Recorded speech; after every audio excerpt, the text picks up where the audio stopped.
Welcome to UBI Unplugged, breaking down the future of income.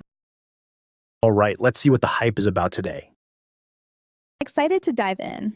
Lots happening, lots to unpack. Hopefully, we can make some sense of it all. Absolutely. I've been looking at some interesting proposals and pilot program results lately, specifically around UBI in 25 and beyond. There are a couple articles that jumped out about potential federal UBI plans for 2025 and how they might intersect with other economic factors. OBI in 2025, huh? Seems like a bold prediction, or maybe wishful thinking. I've seen a few headlines myself, but I'm still trying to wrap my head around whether it's even feasible on a national scale. I mean, where's the money coming from? And what about the unintended consequences? Those are exactly the right questions. I'm seeing a lot of enthusiasm, and the pilot programs are intriguing, but it's essential to maintain a healthy dose of skepticism and really dig into the details. We need to look at potential pitfalls alongside the potential benefits. Well, the articles point to some potential funding sources. Wealth taxes, corporate taxes, even carbon taxes are being floated as options. The idea is to redistribute wealth from the very top to provide a basic safety net for everyone. One article suggests monthly payments of around $1,000 for eligible adults. Wealth taxes and carbon taxes. Sounds like a political minefield right there. I mean, how do you even fairly implement a wealth tax without incentivizing people to hide their assets or move their money offshore? And a carbon tax. That could disproportionately affect lower income folks who rely on affordable energy sources. Exactly. And those are my immediate concerns too. We need to be really careful about unintended consequences. Plus, these funding models are often based on assumptions about economic growth and tax revenue that may not hold up in reality. What happens if the anticipated revenue doesn't materialize?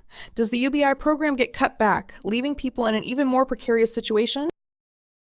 That's a fair point. Contingency planning is crucial, but I also think we need to consider the potential economic boost from UBI itself. The Stockton pilot program, for example, showed increased job security and improved mental health among recipients. People felt more empowered to look for better jobs, invest in their skills, and even start their own businesses. Stockton, yeah, I've heard about that. But is Stockton really representative of the entire country? It's a relatively small city with its own unique set of challenges. Can we really extrapolate those results to a nationwide program with millions of recipients? That's the scalability question, and it's a big one. The Compton Pledge is another example targeting low-income families. But again, those are specific contexts. We have to consider the diverse economic conditions across the U.S. What works in California might not work in Alabama or Maine. True, but the underlying principle remains. Providing a basic income floor can create a more stable and empowering environment for individuals. Think about it. If people aren't constantly worried about making ends meet, they're more likely to invest in themselves and their communities. This can lead to increased productivity, innovation, and social cohesion. Okay, but what about the argument that UBI disincentivizes work? That people will just sit at home and collect their checks instead of contributing to the economy? That's the big fear, right? The work incentive question. And the pilot programs haven't conclusively debunked that. Some studies showed minimal impact on employment, but others were less clear. We need more rigorous research on the long-term effects on labor force participation. And we need to consider how UBI interacts with existing social safety nets. The Stockton study actually showed the opposite: increased full-time employment among participants. And the Finnish experiment, while showing minimal impact on employment, did report increased well-being. People felt less stressed and more able to pursue their passions. Maybe that's a success metric in itself. Well-being is great, but someone still needs to grow the food and build the houses and provide the services. If everyone's just focusing on their passions, who's going to do the essential work? That's a key point. We need to think about the types of jobs that are most likely to be automated in the future. UBI could provide a safety net for those workers, allowing them to retrain for new roles. But we also need to ensure that essential jobs are still valued and compensated appropriately. Otherwise, we could end up with a shortage of essential workers. And that's where the idea of urban farming comes in. Imagine combining UBI with initiatives to promote local food systems and community gardens.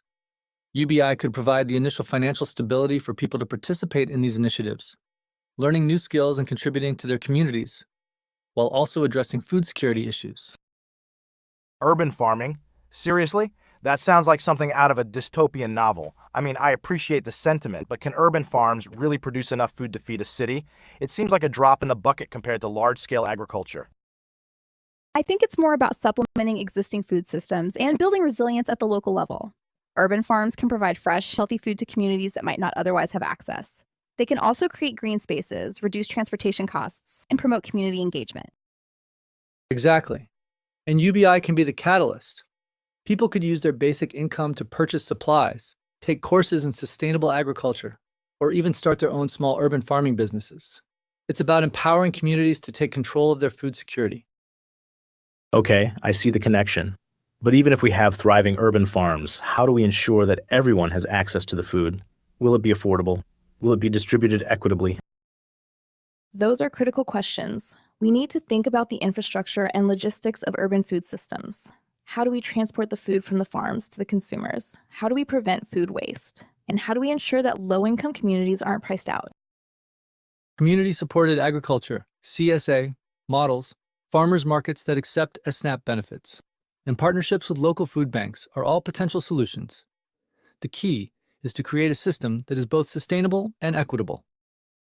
So, UBI plus urban farming, it's an interesting idea, but it still feels like a long shot. There are so many logistical and political hurdles to overcome. It's definitely not a silver bullet, but I think it's worth exploring the potential synergies between UBI and local food systems. We need to be open to new ideas and willing to experiment with different approaches. The challenges we face, economic inequality, food insecurity, climate change, are too complex to be solved with traditional solutions. And the pilot programs are demonstrating that UBI is not just a fringe idea. It's a policy that's gaining traction and producing tangible results. We need to continue to learn from these experiments, adapt our approach as needed, and build a more equitable and sustainable future for everyone. I guess I'm still on the fence. I need to see more evidence that UBI can work on a large scale without causing more problems than it solves. But I'm willing to keep an open mind. And that's the right approach. Healthy skepticism, critical analysis, and a willingness to engage in constructive dialogue. That's how we move forward.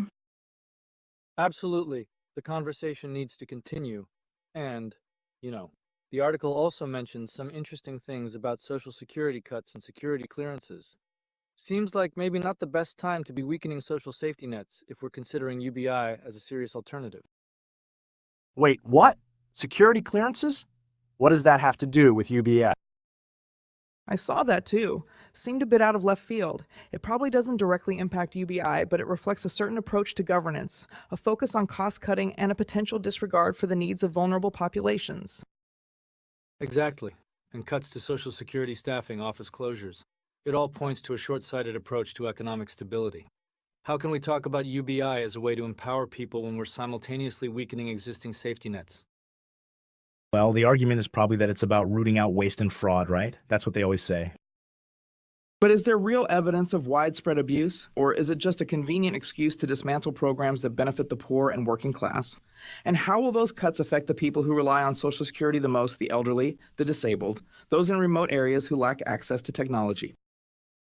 And requiring in-person identity checks for Social Security benefits seems like a huge burden on beneficiaries, especially those with mobility issues. Is that really the most efficient way to prevent fraud? It just feels like they're making it harder for people to access the benefits they're entitled to. And that's the opposite of what we should be doing if we're serious about creating a more equitable society. Right. It creates additional barriers, and it doesn't address the underlying issues that contribute to economic insecurity in the first place. UBI is at least trying to address those systemic issues, but not if we're taking benefits away. It feels like 2 steps forward, 1 step back. We need a more holistic approach to economic policy, one that recognizes the interconnectedness of all these issues. Okay, so maybe the timing isn't ideal, but let's get back to urban farming for a second. You mentioned CSAs and farmers markets. But what about the skills gap? Not everyone knows how to grow food, even in a small garden. That's where education and training programs come in. We need to invest in initiatives that teach people the skills they need to participate in urban agriculture. Community gardens can be great learning spaces, offering workshops and mentorship opportunities. And UBI could provide the financial cushion for people to take advantage of those opportunities. Imagine a UBI recipient using their basic income to enroll in a permaculture design course or apprentice on a local urban farm. It's about creating pathways to self-sufficiency and community empowerment. Permaculture? Now you're getting really ambitious. I'm all for sustainability, But is that really a realistic option for most people? Permaculture is just one approach. The key is to find methods that are appropriate for the local context and the individual skills and resources. Even a small balcony garden can make a difference. It's about starting small and building from there. Exactly. It's about empowering people to take control of their food supply, even in a small way. And UBI can be the catalyst, providing the resources and the motivation to get started. Okay, I'm starting to see the bigger picture. It's not just about handing out money. It's about creating opportunities for people to become more self-sufficient and engaged in their communities. It's about building resilience at the local level. And that's something we desperately need in a world that's facing increasing economic and environmental challenges. And it all starts with a basic income floor, a foundation of financial security that allows people to pursue their passions, invest in their skills, and contribute to their communities. All right, I'm still not completely sold on UBI, but I'm definitely more open to the idea than I was before. You've given me a lot to think about. That's all we can ask for, to keep the conversation going and to challenge our own assumptions. Precisely. And to recognize that the future of income is not just about money, it's about opportunity, empowerment, and community. So, what are some other international examples besides Finland and Canada? I'm curious what else is out there. The article mentions Kenya, where Give Directly provides ongoing cash transfers to thousands in rural villages. It's a different context than the US or Europe, but it provides valuable insights into the impact of UBI on poverty reduction and economic development. There's also some smaller scale programs in developing countries, often focused on specific populations like pregnant women or young mothers. The impacts of these programs are generally positive too. The key is to analyze these results comparatively, in light of unique cultural and social contexts. What works in Kenya might not work in Finland, and vice versa. But by studying these diverse examples, we can gain a more nuanced understanding of the global potential of UBI. Okay, so it's not a one-size-fits-all solution. That makes sense. But how do we address the potential for fraud? I mean, if you're just handing out money with no strings attached, isn't that an invitation for people to cheat the system? That's always a concern with any social program. But studies have shown that fraud rates in UBI programs are actually quite low, often lower than in traditional welfare programs.